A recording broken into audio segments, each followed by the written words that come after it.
Welcome to the Deep Dive. We unpacked fascinating topics and really try to distill the most compelling insights from our sources. Glad to be here. Today, we're diving into something pretty special, I think. It's an historical biblical novella called Early Church Trilogy, Mark, Timothy, Onesimus. That's right. And our mission really is to explore the lives of these three key second-generation early church leaders, Mark, Timothy, and Onesimus. Yeah, they weren't the sort of foundational apostles everyone knows immediately. Exactly. But they were absolutely crucial in building on the work, the foundations laid by, giants like Paul and Peter. And what makes this deep dive, I think, particularly interesting is how the author, Paul Escabrooks, went about it. He pulled from biblical accounts, historical records, scholarly work. Meticulously researched. He does use some imagination to fill in gaps, the undocumented bits, which brings the story to life. But for our conversation today, we're treating the whole narrative as presented to really get into the author's vision. Right, to understand the story he's telling. And it is such a rich story. The core insight he draws out, and we'll see this again and again, is this really powerful idea. Christian church leadership is often caught more than it is taught. Caught more than taught. Say a bit more about that. Well, it means their impactful ministries weren't just about, say, formal classes or instructions. They were deeply shaped, catalyzed even, by their personal encounters, their relationships with Paul and Peter, especially the time they spent together in Rome. That makes sense. Like learning by watching, by experiencing grace and hardship alongside a mentor. Precisely. It's less about the theory, more about the lived reality. Okay, so settle in, everyone. This is a journey through transformation, courage, and the beginnings of a movement that, as this book really shows, was just unstoppable. Let's get into it. Let's do it. We start our deep dive with John Mark. His story kicks off with, well, a pretty human moment, maybe even humbling, fear. Yeah, he's introduced as a young man in Jerusalem, comes from a well-off family. His mother, Mary, actually hosted early believers in their large home. So he was right there at the center of things early on. He was. And the author puts him right in the Garden of Gethsemane when Jesus is arrested. Mark's there, hiding, apparently just wrapped in a linen bedsheet. Just a sheet. That's the picture painted.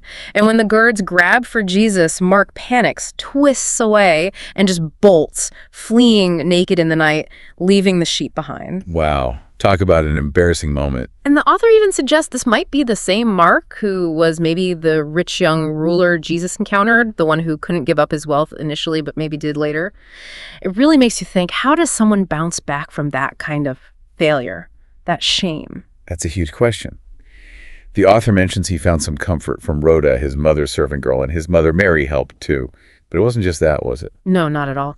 He then witnesses the sheer power of the resurrection. And then Pentecost, you get the rushing wind, the speaking in tongues, Peter's incredible sermon, 3,000 conversions right there. He saw the church being born. Exactly. That had to reshape him completely, seeing that power after his own moment of weakness. Right. And the story continues, doesn't it? He gets involved. He does. The author shows Peter and Mark healing a crippled man at the temple's beautiful gate, a very public miracle. Which naturally stirs things up. Causes quite a stir, yes. Leads to their arrest. But even with that opposition, the number of believers just explodes, swells to 5,000. Incredible growth, but also dangerous. Increasingly so. Then comes the stoning of Stephen. Saul, who would become Paul, is there, approving. That event sparks this fierce persecution that scatters believers from Jerusalem, and Mark is among those who leave. Okay, so this is where his path starts to cross with Paul's in a really significant way. Saul converts, becomes Paul the Apostle. Right, and Barnabas, who happens to be Mark's cousin, brings Mark along on Paul's first big missionary journey. A huge opportunity for Mark. It should have been. But Mark, well, he's still struggling. Fear, maybe homesickness. He gets a letter from Rhoda back home, and he makes this controversial choice. He leaves the mission team in Perga, just heads home. Oh, how did Paul take that? Not well. Paul, with his intense drive, saw it as desertion, a serious failure. He strongly disapproved. And this causes a major rift between Paul and Barnabas. Because Barnabas defended Mark. Yes, Barnabas, true to his encouraging nature, stood by his cousin. It actually created a house divided, as the author puts it, between these two key leaders. It shows you how intense and personal these early missions were. What a setback for Mark. Rejected by Paul, essentially. You have to wonder where he goes from there. Well, he heads back to Jerusalem, but the situation there is grim. Herod's persecution has really diminished the church. Even his mother Mary and Rhoda are thinking about leaving. So things look pretty bleak for him. They do. But Mark doesn't give up. He decides to go with his mother and Rhoda to Antioch. And it's there that Barnabas gives him that vital second chance, takes him on another journey, this time to Cyprus. That's huge, that belief in him after he stumbled. It's so key to that caught, not taught idea, isn't it? Giving someone a path back. And while they're in Cyprus, Peter visits. He sees Mark's growth, his potential, and he calls Mark to Rome. To Rome? Why? Peter needs someone to record the gospel, to write down his eyewitness accounts, his teachings about Jesus, and he thinks Mark is the one to do it. So Mark heads off to Rome. That must have been quite a journey. A perilous voyage, yes. And the author includes this fascinating encounter on the way Mark apparently meets Gaius, the Roman centurion who was at the crucifixion. The centurion? Yeah, who's now seeking answers about Jesus. Imagine that conversation. Once in Rome, Mark gets down to work, diligently recording Peter's stories, his sermons. This becomes the Gospel of Mark. He even gets another encouraging letter from Rhoda while he's there. A link to his past. Exactly. And then comes this really pivotal moment, a beautiful example of that caught leadership, the reconciliation between Mark and Paul in Rome. How did that go, given their history? Surprisingly well. Paul doesn't greet him with reproach. Instead, it's warmth, forgiveness.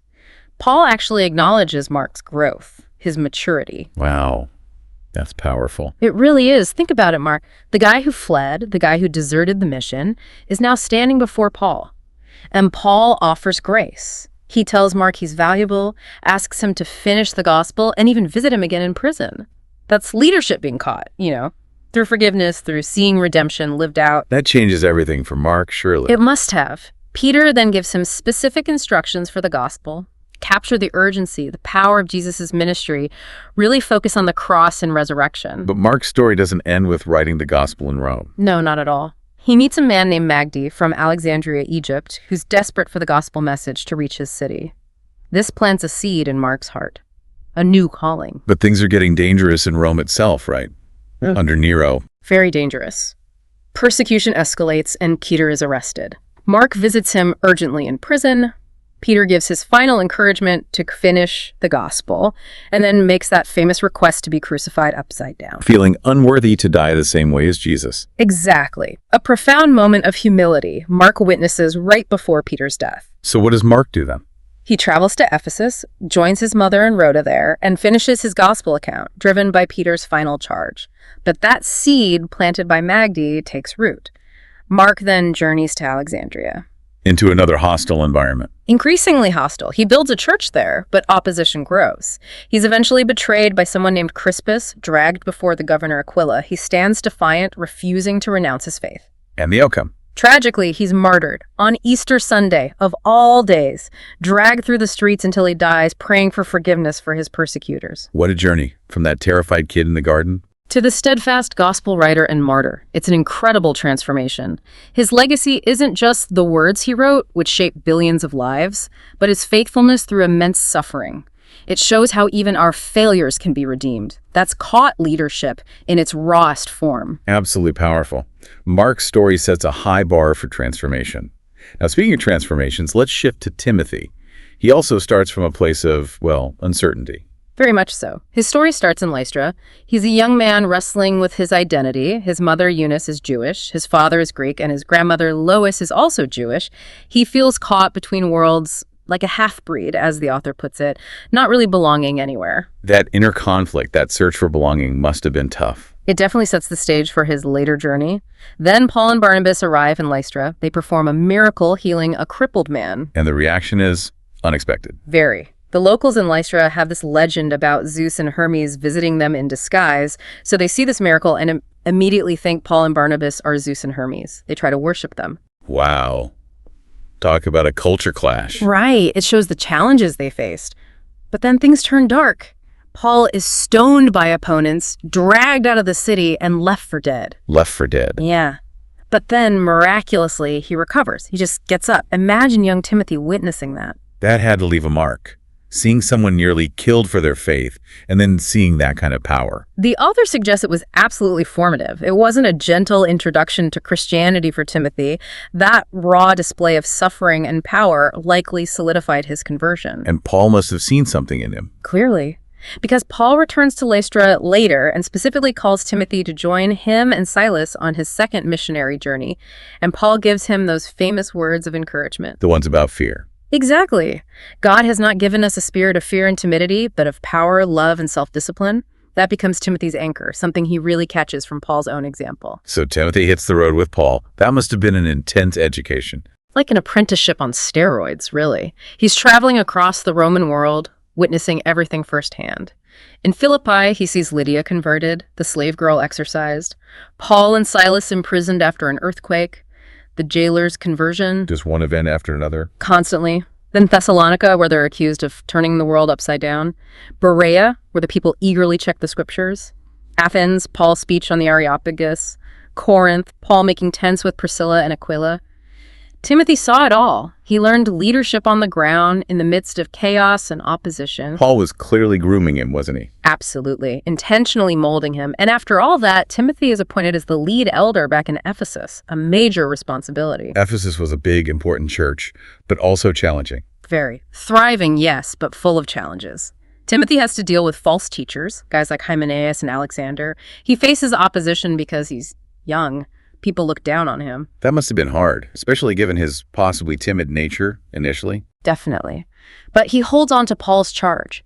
Let no one despise you because of your youth, but be an example. He has to actively guard the truth. It's a constant test of that steadfastness Paul instilled in him. And the challenges weren't just internal church politics, right? There was external pressure, too. Big time. Hostility grows from the silversmiths like Demetrius, who make idols of Artemis or Diana.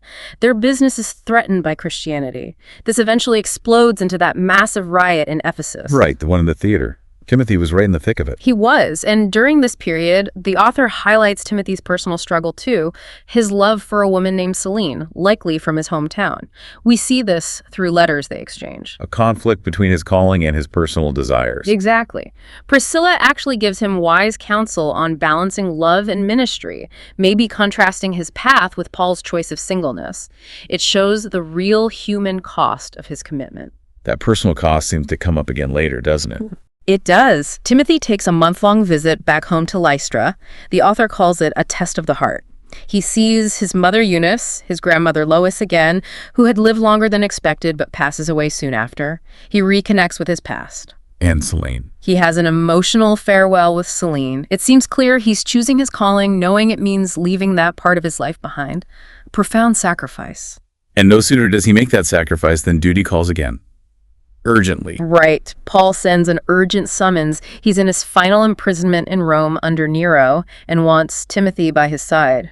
So Timothy has to make another dangerous journey. He does. He gets to Rome, finds Priscilla and Aquila, and interestingly, John Mark is there and helps him get access to Paul in prison. So Mark and Timothy connect there, near the end for Paul. Yes. And Timothy's visit with Paul is incredibly moving. Paul is calm, accepting his approaching death. He gives his final charge to Timothy and Mark, carry on the work. He offers this powerful final blessing. The passing of the torch. Absolutely. The ultimate moment of caught leadership, seeing Paul's faith and focus, even facing execution. Timothy then meets with Peter and other leaders in Rome, all committing to continue the mission after the apostles are gone. And Timothy returns to his post. He returns to Ephesus, now the senior leader, and his steadfastness, learned over all those years, faces its final test. During the pagan festival. Yes, the Catagosian festival. A wild pagan ritual. Timothy confronts the mob, stands defiantly against the worship of Artemis, and his last recorded words echo Paul's first charge to him. Let me guess. God has not given us a spirit of fear and timidity, but of power, love, and self-discipline. And then he's martyred by the mob. He lived out the very courage Paul called him to. Completely. His journey from that uncertain, timid young man grappling with his identity to this steadfast shepherd is just remarkable. His unwavering faith, his willingness to sacrifice personal desires, his leadership, it all leaves a powerful legacy. He truly became the leader Paul knew he could be. An amazing story of faithfulness. Okay, that brings us to our third figure, Onesimus. His story is perhaps the most dramatic transformation of all. It really is. It powerfully illustrates grace and what true freedom means. Onesimus starts as a slave. He's in the household of Philemon in Colossae. His family was indebted, so he's born into servitude. Though Philemon was apparently a kind master. Yes, the author notes Philemon and his wife Apphia were kind, but Onesimus has this deep, burning desire for freedom. A freedom he doesn't quite grasp yet, but he longs for it. And this longing is what sets things in motion. It's the catalyst, yes. Lydia from Philippi visits Colossae. She's Aphia's sister, she shares the gospel, and Philemon and Apphia convert. What about Onesimus? He's skeptical at first, but when he hears Lydia talking about freedom, his ears perk up. He starts secretly listening in on her teachings, though his idea of freedom is still very much about escaping his physical circumstances. So even with kind masters and hearing the gospel, he's still restless. Deeply restless. His father, Dion, who is also a slave there, gives him this prophetic warning about seeking the wrong kind of freedom. But Onesimus can't shake his desire. He makes a drastic decision. He runs away. He escapes from Colossae. Where does he go? He flees to Ephesus. But life on the run is harsh. He ends up as a street beggar, even a thief. It's a grim picture, seeking freedom but finding himself in a different kind of bondage. Poverty, crime, fear. It's a rough path. How does he end up in Rome? Out of sheer desperation, he decides to stow away on a ship heading to Rome. Talk about risky. Does he make it? He does, but he gets discovered by the crew. Instead of throwing him overboard, they put him to work. He becomes a forced laborer on the ship. He's still not free, just useful. So he arrives in Rome, not as a free man, but as what? As someone who's lost, hungry, probably terrified, and this is where his life takes an unbelievable turn. He encounters the Apostle Paul. Just runs into him in Rome. The author portrays it as a divinely orchestrated meeting. Paul somehow knows his name, knows where he's from. Onesimus is angry, scared, suspicious. Understandably. But Paul is patient. He gently reveals that God had a hand in this chaotic journey, that it wasn't just random flight, but a path toward true freedom, spiritual freedom. That must have been hard for Onesimus to accept initially. Very hard. It's a slow process. But Paul's message about being freed from inner chains, fear, shame, bitterness starts to resonate. Onesimus begins to realize his slavery wasn't just physical. This is his real turning point. It's a spiritual awakening. He makes this huge decision. He volunteers to help Paul, who is now imprisoned. He starts working alongside believers like Priscilla and Aquila, and also a young woman named Rachel. So he finds community there. He does, and he takes another brave step. He confesses his whole past, the running away, the stealing to Priscilla and Aquila. How do they react? With understanding, not judgment. They embody the grace he's learning about. His relationship with Rachel also deepens. She shares her own story of being disowned by her family for her faith. They find common ground. And they eventually get married. Yes, blessed by Peter himself. It symbolizes this new life, this new family he's found in Christ, forged in faith. So Onesimus is transformed, reconciled to God, part of the community. But there's still the matter of Philemon back in Colossae. Exactly, the unresolved past. And Paul addresses this head on. She decides to write a letter, a personal appeal, to Philemon. The letter we know is the book of Philemon in the New Testament. That's the one. And it's not a command. It's Paul pleading with Philemon to receive Onesimus back. Not as a slave. But as a beloved brother, as Paul's own son in the faith. It's an astonishing request, asking Philemon to fundamentally change their relationship based on their shared faith in Christ. Onesimus must have been terrified to go back. Absolutely, facing his former master, the man he wronged. But Paul encourages him with this radical idea. Forgive first. Go back ready to extend forgiveness even as you hope to receive it. That's Paul modeling reconciliation, another perfect example of caught leadership. So Onesimus goes. He does. He bravely journeys back to Colossae. He's carrying Paul's letters, the general one to the Colossian church, the personal one to Philemon, and even a copy of Mark's newly written gospel. And how was he received? The author depicts a full reconciliation. Philemon and Apphia welcome him back as the brother Paul asked them to. It's a powerful testament to the gospel breaking down social barriers and healing deep wounds. What happens to Onesimus after that? He doesn't just settle back into his old life. He and Rachel began a ministry together in Colossae and nearby Laodicea. They work to awaken the churches there, inspire generosity. His transformation bears fruit in service. Does he stay there? Eventually, they move to Ephesus. And there, Onesimus actually sees copies of Mark's gospel being made and distributed, connecting his story back to Mark's legacy. And there's a tradition about his later life. Yes, from a later source called the Apostolic Constitutions. It suggests that Onesimus eventually became the bishop of Ephesus, following Timothy and another leader named Tychicus. From runaway slave to bishop. That's incredible. Woo! It truly is. The author ends his story showing Onesimus in his old age, sharing his testimony with young believers in Ephesus.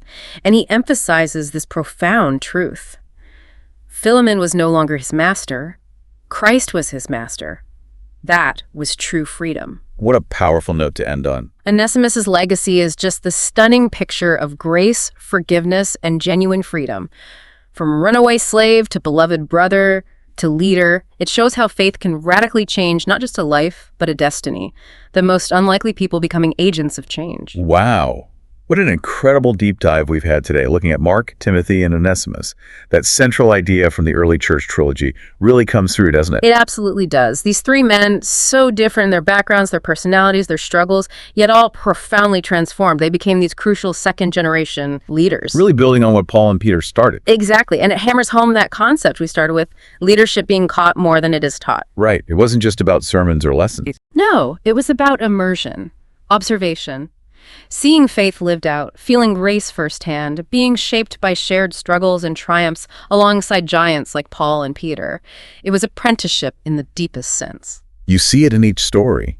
Mark going from that fearful flight to courageous writer and martyr. Timothy, moving from timidity and wrestling with his identity to being that steadfast shepherd facing down mobs. And Onesimus, the ultimate journey from physical and spiritual bondage to becoming a beloved brother and a leader embodying grace. Each journey involved immense challenges, personal sacrifice, real suffering. But their faithfulness, often quiet, often costly, fueled this movement that just kept growing. Their stories together paint this vibrant picture of the gospel spreading, person by person, relationship by relationship. It wasn't always grand or dramatic in the moment, maybe, more like one step of faith after another. Exactly. One life touched, one relationship reconciled, one community strengthened. It was deeply personal. So as we wrap up this deep dive, here's something perhaps to think about. If these individuals facing persecution, betrayal, slavery, deep inner turmoil, just immense challenges, could experience such radical transformation and contribute so much to something bigger than themselves, what possibilities might be hidden in your own story? That's a great question. How might your own experiences, maybe those unexpected turns, those crossover moments the author talks about, be shaping you? Shaping your unique contribution, perhaps in ways you don't even see yet. Their lives really remind us that impact often isn't about status or wealth, is it? It's more about faithfulness, courage, stepping out even when things are uncertain. Well said. And if you want to explore these lives in more detail, we definitely encourage you to check out the source material itself, Early Church Trilogy, Mark, Timothy, Onesimus. Dive into the author's full narrative. Definitely worth the read. Thanks for joining us on The Deep Dive.